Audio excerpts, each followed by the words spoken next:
Howdy folks, Sapper here, aka Sean, and I'm bringing you another Next War Iran video. This one will be game turn 1. This is my second recording of this because trying new things on my phone and it didn't turn out the way I wanted to. It was the wrong orientation, and then when I tried to upload it, it was small, and it's a pain in the butt, right? Like, it's really agitating when you trying to do stuff and you have to do it over. So I'm doing a lot of stuff. I didn't want to keep it uploaded the way it is because reasons, right? So I'm going to try to remember as much as I can and encapsulate it in this particular video. Let's see here. So I remember going over, so I've looked at basically the scenario. So basically the scenario starts out, the Iranians sink, not an oil tanker, but some kind of ship. And basically that's where we are. We start with the forces of like the day after an incident has happened in the Persian Gulf. So what would we have in the Persian Gulf if things are fine, right? Like, there's a lot of stuff there now because of what's going on in Israel. But if that wasn't happening in Israel, what would we have there? We'd probably have a carrier battle group, and that is about it. So there's our carrier battle group. And then we have, of course, special forces are always on call. They can be anywhere at any time within like 24 hours. So I think we had at the time 3 special forces units. Some of this stuff you're going to see on here is because I've already gone through the end of the turn reinforcements. But the original stack, I believe, was just 3 special forces units. 2 from America and then the 1 Israeli. So basically that's all we have. And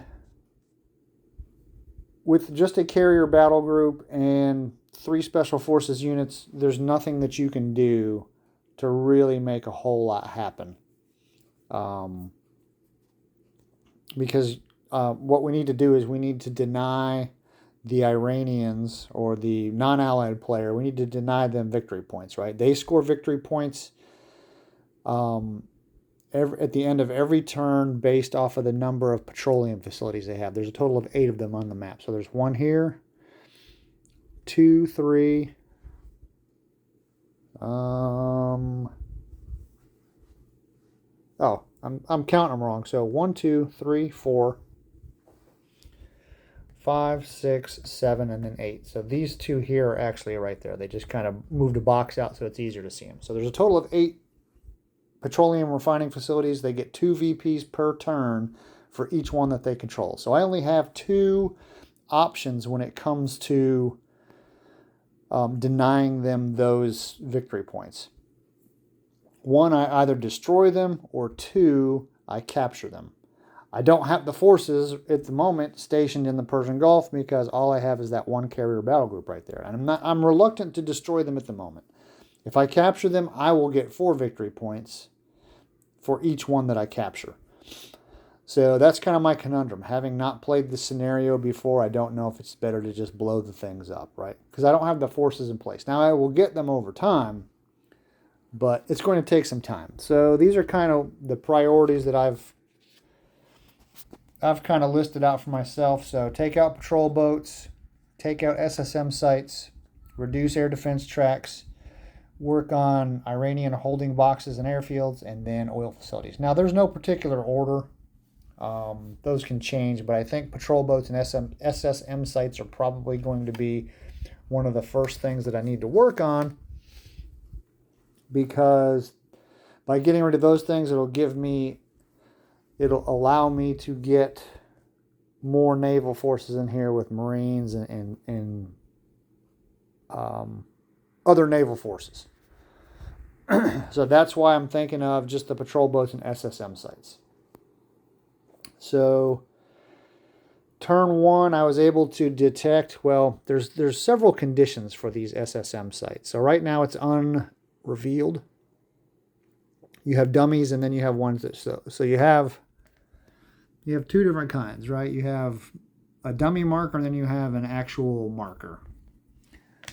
So I used my electronic detection to reveal a couple, and then special forces revealed and detected another one. I did a couple cruise missile strikes. I'm also very limited on cruise missiles. I only have a total of 4. So I was able to get this down to a strike 2, and then I followed it up with a B-2 bomber because it's stealth. And unfortunately, the B-2 bomber missed. If I'd have been able to hit it, then I would have been able to destroy it. So at the end of the turn, you strike 2s turn into strike 1s, strike 1s turn into nothing. So they'll slowly repair over time. So I really was hoping I could take that one out. Now there's 5. So we have the Strait of Hormuz. So this way, you have 10 markers, SSM markers. 5 of them are real, 5 of them are dummy. And then to the east of the Strait of Hormuz, you also have 10 markers. 5 are real, 5 are dummies. So you have to, it takes time to discover those things and then subsequently take them out. So that's another part of the problem. At the beginning of turn 1, naval detection, I was able to detect this Chinese PRCN, People's Republic of China Navy, or whatever, it's their Navy. I point detected them. They were not able to detect my carrier, so I was very reluctant. I did not use a cruise missile strike from them because I believe when you use cruise missiles from a naval ship, it becomes area detected. And I did not want this being targeted by Iranian naval surface missiles and their patrol boats, because if this thing gets kicked out of the Persian Gulf, it's going to be a bad day for me.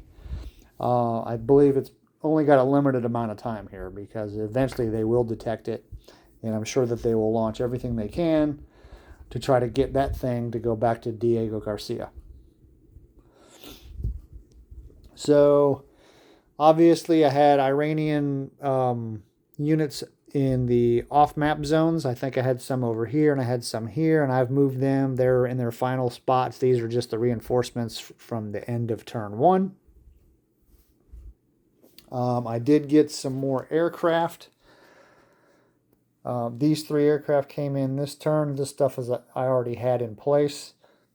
The Iranians do have an AWACS level of 4 and air superiority.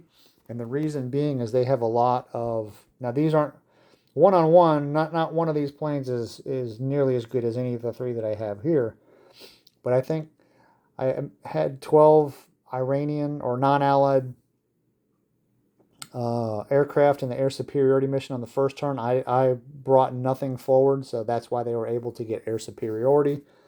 Turn 2, when we do air superiority again, of course they're going to move all that. I've only got these 3 air superiority capable planes, plus these 2 right here that are based on whatever aircraft carrier is in the Persian Gulf. And I keep saying I need to find out the name of the aircraft carrier or carrier battle group that is stationed in the Persian Gulf. It's the Eisenhower, the Lincoln, or one of those. I need to find out which one it is so I can just quit saying carrier battle group and just say the Eisenhower battle group or whatever. But so the end of turn 1, I think so. I got 3 more aircraft. I doubled my special forces capability. I do have the 173rd Airborne that's in Saudi Arabia right now. That's as close as I can get them. And that is pretty much it. Some more odds and ends stuff. I got some more supply points and, stuff here and there, but nothing. I didn't get enough at the end of turn 1 to make a difference anywhere here. I might be able to take out that. Got to point. I got to have my camera facing the right spot. I might have enough stuff to take out that SSM site. That one is detected. That one is detected. So I can use special forces to try and take those out too, but I think they can get like a strike 1. It's a long process. It's a lot more than it takes a lot to take out hardened targets. You got to throw a lot of ordnance at it, which is usually going to be in the form of cruise missiles and risking my planes. I'm very reluctant to risk any of my aircraft to try to make that happen. But that is it as far as turn 1 goes. At the end of turn 2, we're looking at quite a bit of stuff here. I mean, you can see that those Iranian stacks and the Chinese stacks are pretty high. I'm getting the headquarters and one brigade from the 82nd and a couple more planes. So it's still going to be tough. I think right now the VPs are sitting at, looks like the Allies, I think the Allies are at 61. Let's see if that's, yep, Allies are at 61 and the non-Allies are at 67. That's because they got 16 VPs off of the petroleum. So we'll see. It's a 16 turn scenario. So I'm not going to start getting too stressed about losing VPs every turn with our petroleum facilities for at least, I'll let it go till at least the end of next turn before I start thinking, hey, maybe I ought to start destroying some of these things just to deny them the access to that stuff. Intervention levels are still Commonwealth and PRC at intervention level 2, and France is at intervention level 1. I have Qatar and Saudi Arabia air base usage rights, which is why the 173rd Airborne is here. UAE and Oman, I don't have usage rights. And you can, like, so I know that the Iranians did throw a special force. They did a Houthi raid here into Saudi Arabia. That does not change intervention levels by attacking them with special forces, because they have plausible deniability, right? Oh, we don't know who did that. That was some, malcontents within your own country. So, if they were to cruise missile or do an airstrike on something in Saudi Arabia, then that would raise their intervention level. But as it stands right now, Houthi raids and special forces raids are not enough to get Saudi Arabia to do anything. But that's it. That's the state of next war Iran, turn 1. Thanks for watching.